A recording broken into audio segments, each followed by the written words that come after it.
Well, good morning, good afternoon, good evening from wherever you're watching this from. Welcome today, and if you're here for the first time, so glad you chose to tune in. And I'm here with a breaking news update from Global Citizen's own website where they've said, Global Citizen Live is nearly here, and now two of the strongest voices on vaccine equity are joining the once-in-a-generation event on Saturday, September the 25th. Prince Harry and Meghan, the Duke and Duchess of Sussex. It goes on to say that Prince Harry and Meghan will join the 24-hour global broadcast event live from the Great Lawn in New York City's Central Park to continue their urgent work with world leaders in the pursuit of global vaccine equity to end the pandemic for everyone, everywhere. The Global Citizen Life campaign is calling on G7 countries, the world's wealthiest nations, they say, in the European Union, to immediately share at least 1 billion COVID vaccines with those most in need and support calls for a waiver on the vaccine intellectual property rights. The campaign is also calling on Pfizer, BioNTech, and Moderna to share mRNA technology with the New World Health Organization-backed transfer hub based in South Africa. This certainly won't be the first time the Duke and Duchess of Sussex have raised their voices about issues of vaccine equity. As co-chairs of Global Citizens Vax Live, the concert to reunite the world in May, which called on world leaders, corporations, and philanthropists to ensure vaccines are available to all, they penned an open letter to Big Pharma CEO calling on them to urgently share vaccines with the world's poorest countries. The pandemic has exacerbated health, social, and economic inequality globally, they wrote. The global vaccine rollout thus far further deepens these disparities, with the poorest and most marginalized populations most adversely impacted.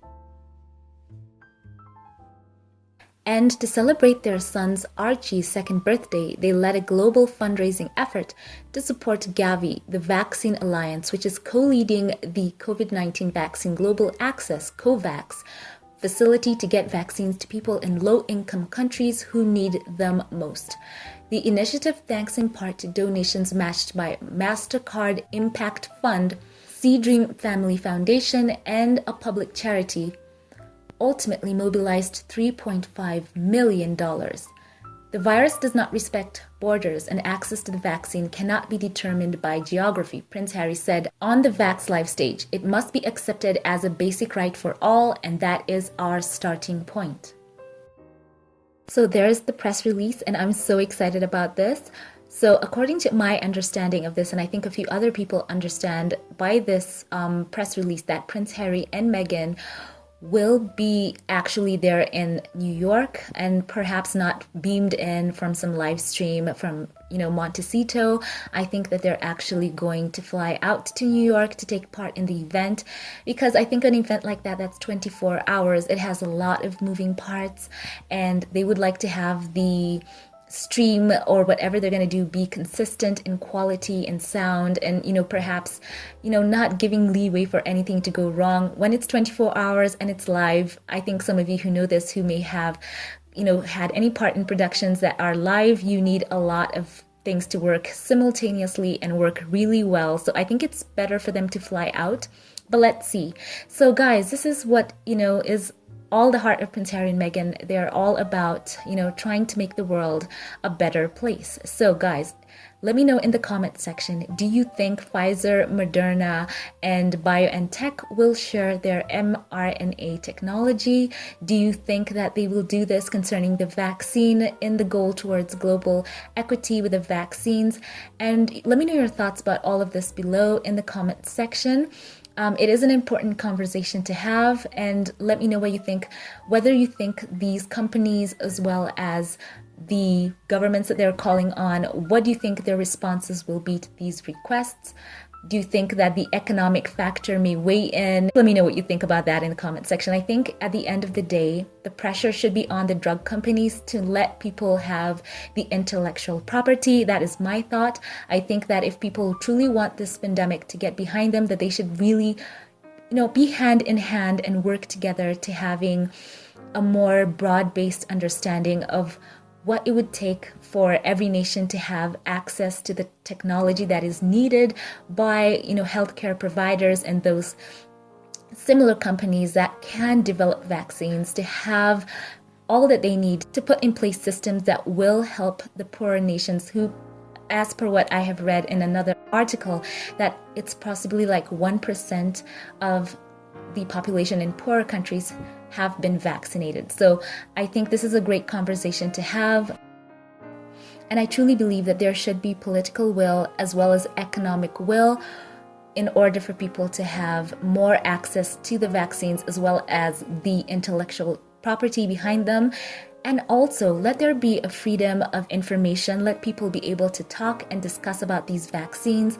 People will not be bullied. I think that if people are just open to talking about what it all is, understanding what mRNA technology and vaccines is all about and its impact on the immune system, what it does to the immune system, I think that if people can understand more broadly the information, I think that there will be people who have, based on the knowledge they have, the ability to make good decisions. So I'm happy for this. I'm hoping that it's a great event. Happy to see Harry and Meghan there. It's going to be good to see them, participating in more events as time moves on. I think they have really been chomping at the bit to get out there, but lockdown has kept them really there in Montecito, and I'm sure they value the time that they've had, to bond with their children and on, but I think they're really chomping at the bit to get to work.